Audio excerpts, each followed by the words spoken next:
Hello. First question says, how would you describe the patient and provider encounter?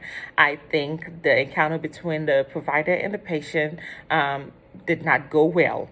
Uh, a lot of things that the physician could have done better in this instance, and thankfully we're going to go down the list of those things, but I don't think this encounter went well at all.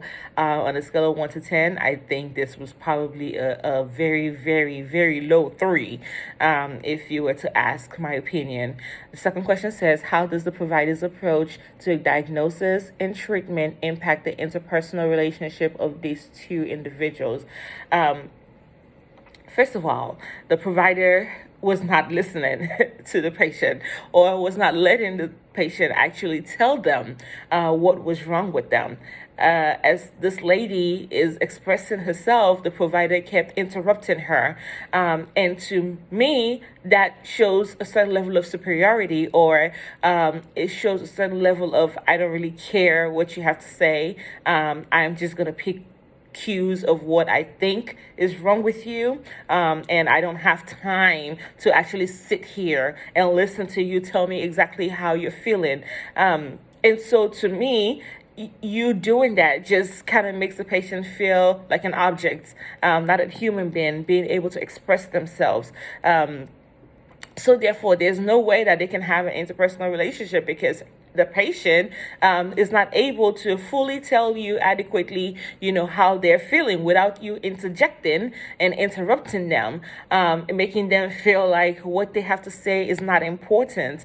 And, you as the mighty physician, you know it all. You've seen it all cases are the same, and not actually letting this patient feel like an individual.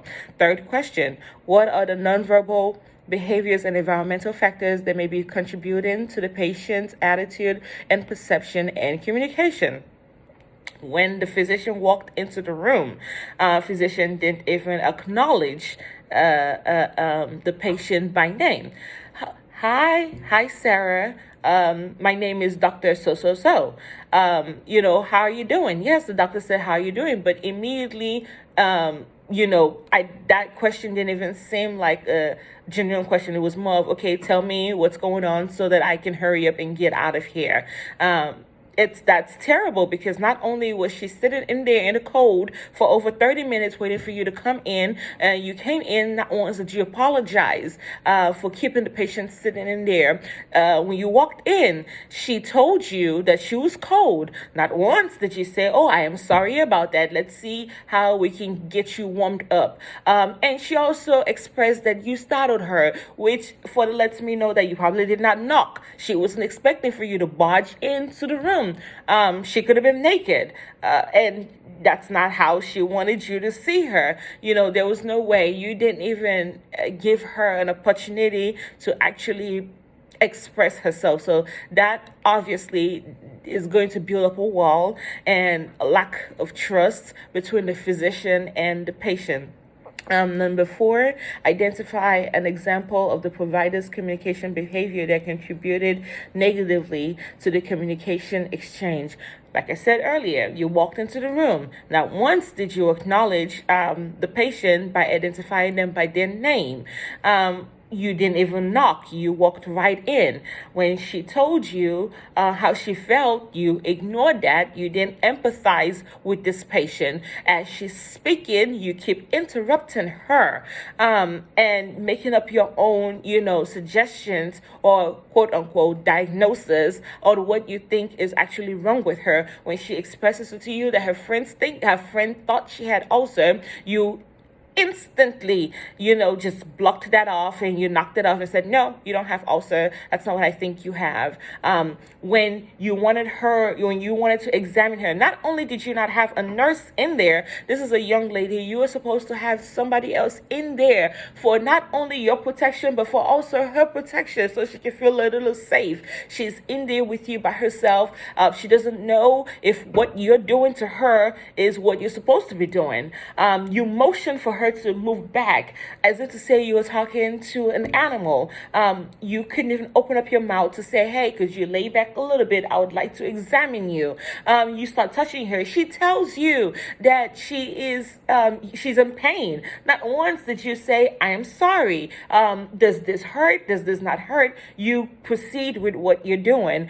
And so all of these, this is just some of the negative communication that were exchanged between the patient and the provider. What would you recommend to help build trust in the patient and provider relationship? Actually listening to your patient.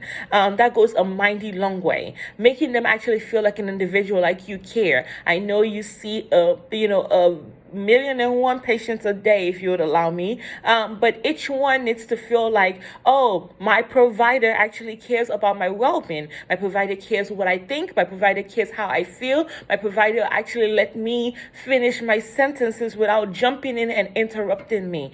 I think some of these things will really go a mighty long way. Feedback actually works very greatly. I'm sure if they were to reach out to this patient and say, hey, we would like your feedback on your visit today, I'm sure she would have a lot of things to say that could help the provider see that it was a terrible encounter. Now, my reflection describe a time when I interacted with a provider and I felt dismissed or dissatisfied with my care. My PCP currently, I have been going to see her for well over 20 years. And more recently, she stopped seeing patients. And I expressed to her, she started pretty much outsourcing her patient. I expressed to her that I didn't like that. And it was more, she didn't apologize. She didn't even tell me, oh, I understand how you're feeling. It was more of she just ignored what I said and kept going. Now, what did I do about that? I switched PCP. I couldn't go to her anymore because I knew that I was just a number to her.